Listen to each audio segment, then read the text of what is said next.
Hi guys, JT here, and here's my top 10 Metroidvania games released in 2021 and 2022 that you should consider in the 2022 Steam Winter Sale. So let's get into this! At number 10 we have Eastern Exorcist, a Souls-like Metroidvania adventure game. You play as Lu Yunchuan, a skilled swordsman and exorcist of the demons infecting the lands across ancient China. After your brother is slaughtered, you go on a path of vengeance to track down the dark forces that claimed your family.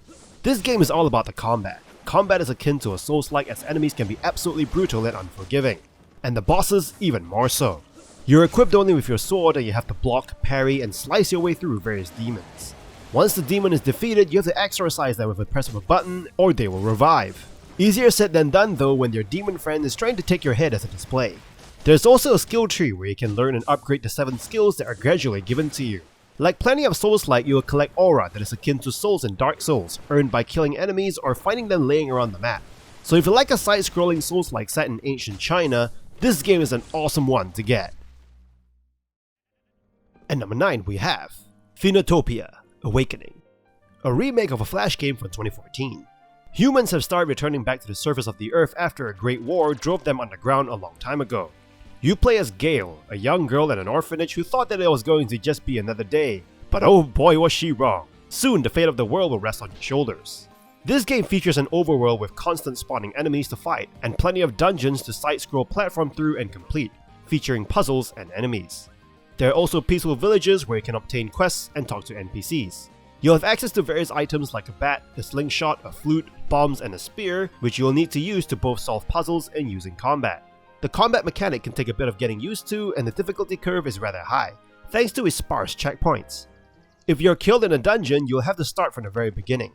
There's plenty of content here with a ton of side quests, locations to explore, and enemies to defeat. So if you like a classic action adventure game, then this is one you should play. At number 8 we have Journey to the Savage Planet, a game that is less about fighting and more about exploring and scanning things. You play as a human in a spacesuit working for Kindred Aerospace Company, which is also the 4th best interstellar exploration company. You're dropped into an alien planet called ARY-26, and you need to catalog all flora, fauna, and life located across the various biomes of the planet to see if it is fit for humans to live in. You'll be given a gun that you can use to scan things to add into your catalog. You can grapple hook your way through the planet on grapple points so you can travel to places that are just out of your jump reach. The positives come from the humor of the game, a beautiful planet to explore, discovering new things to scan, and going on the off-beaten path to find secrets hidden in the varied environments. You'll also have puzzles to solve along the way. The combat isn't the best in this game. You can shoot things with your handgun that you can upgrade, but it can feel a bit like a slog. You can also have a friend jump in so that both of you can scan things together in multiplayer. And number 7 we have Lost Ruins, a 2D Metroidvania survival action game. You play as a girl who wakes up in a dimly lit dungeon without any of your memories. You're surrounded by monsters who want to see you dead, but you're soon rescued by a mysterious magician named Beatrice. You go on a journey to find answers and unlock the secrets of the Lost Ruins. This game features no level up system. Instead, you'll need to collect various equipment, artifacts, and items to power yourself up and survive. The world is awesome to explore with plenty of puzzles to solve, side quests to complete, and keys to discover to unlock doors. Characters that you meet along the way are quirky and they stand out, even the bosses. Equipment in this game is balanced. No one item is considered the best, and you need to cleverly swap items out depending on your situation and enemies. This game can be quite difficult, and the fighting mechanic can take some getting used to. There are multiple endings if you want to strive for them too. So if you like a Metroidvania that's quite unique, then give Lost Ruins a try. And number 6 we have Castlevania Advance Collection, a collection of 4 Castlevania games from the Game Boy Advance days, thus the name. This collection features 4 games, Circle of the Moon, Harmony of Dissonance, Aria of Sorrow, and Dracula X, each of their own levels, game save slots, and unique features. In fact, this goes down to what version of each game you would like to play, with their own save slots.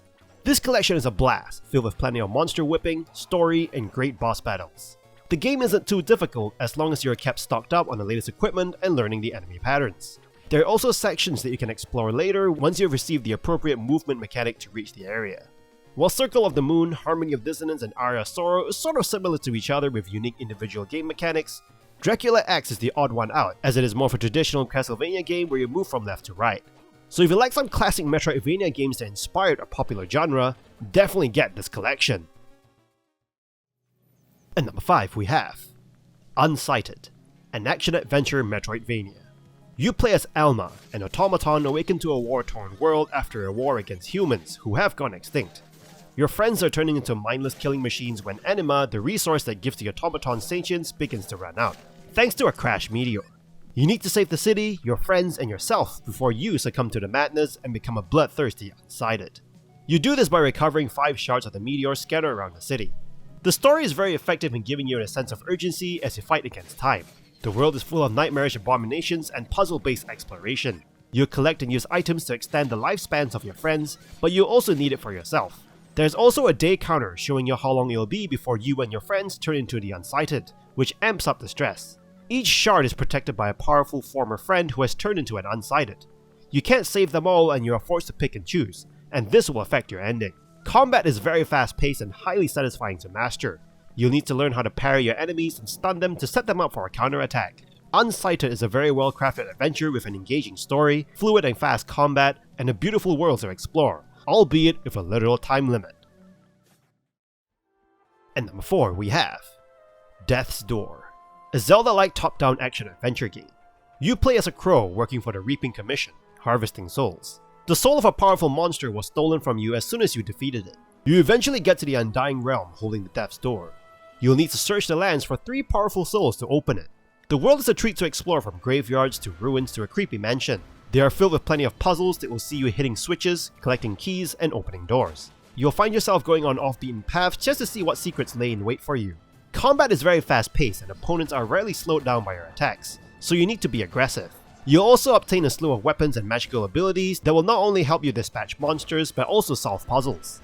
In terms of boss fights, they are awesome. Don't let their cartoonish look fool you, as they will test you with everything you have learned so far in the dungeon and will have you use your whole arsenal to take them down.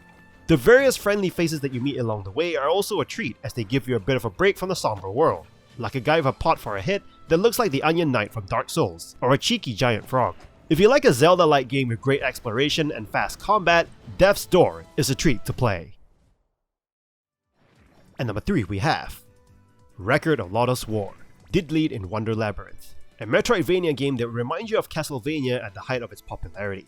Even though this game is based on the anime series, you don't need to watch the series to enjoy the story. You play as Deedlit, waking up in a strange world. You'll be just as confused as she is, and you are to explore the world while fighting off various creatures and bosses. Along the way, you'll meet characters that will tell you that you shouldn't be where you currently are. The stages are corridor-like with mazes and random staircases to explore. Each stage will have its own unique environment, enemies, and bosses that will test your skills. Equipment can be purchased or found, each with its own speed and attack power. Different enemies presented to you will require you to constantly switch out your playstyles, approaches, and elements, either fire or wind, as some enemies are immune to either of them. Some enemies will guard or quick dodge, while others require you to use your bow. Bosses are really fun to fight, and they are very distinct from one another. Even though the adventure is short, clocking in at about 6 to 8 hours, it is enough to tell the story and provide you with an amazing gaming experience. And number 2 we have Ender Lilies, Quietus of the Nights, a Souls-like Metroidvania adventure game. You play as Lily, exploring the Kingdom of Land's End. A mysterious rainfall named the Rain of Death covers the land, and it turns living beings into undead creatures called the Blighted. Like many Souls-like, timed evasions and hits are essential for survival. It'll test your dexterity and patience, as you cannot fight as the little girl Lily, but rather you rely on your spirits that you collect from around the map. Each spirit has its own strength for different situations. You'll most likely use Umbral Knight the most, as he is infinitely usable, while other spirits have limited use and cooldown timers. He can perform simple quick strikes, so you have to plan your movements for it. You can enhance your spirits from materials collected in the world. You can also equip relics to boost certain stats. The bosses are a highlight in this game. While some are manageable to those with Souls-like experience, others will definitely test your patience. Exploration is an important part of the game, as you can backtrack to previous eras with newly found movement abilities, and they can reward you with awesome new spirits and items. This game is definitely one for Souls-like veterans and newbies alike, as it strikes a good balance that will cater to both tastes. And number 1 we have Supraland, 6 Inches Under, a first-person Metroidvania. You play as an innocent blue plumber this time around, as opposed to the red prince from the previous game. The town is destroyed by the Reckoning, basically children destroying the toy town. All the toy people fall below the surface. Underground, a town called Cage Town is set up, run by a dictator called Baron who abused the toy people. Your goal is to get to the top floor of Cage Town and use it to get back to the surface. This second game in the series is just as funny and well written as the previous game. Cage Town is broken up into 3 floors and each connects to new interesting areas. This game features a ton of exploration to find various chests, different puzzles, combat sections, and secrets. You'll also obtain new equipment and abilities to allow you to explore more of Cage Town. This exploration is very addictive as you keep finding new things as you explore. 6 Inches Under doesn't feature a lot of combat in favor of more clever puzzles and exploration. You'll have access to a pickaxe that you can upgrade to do various things and a Tesla coil gun to shoot electricity. Even though combat is not the main focus, it is more challenging this time around. Puzzles are awesome to solve, and some optional puzzles can really test your brain juice.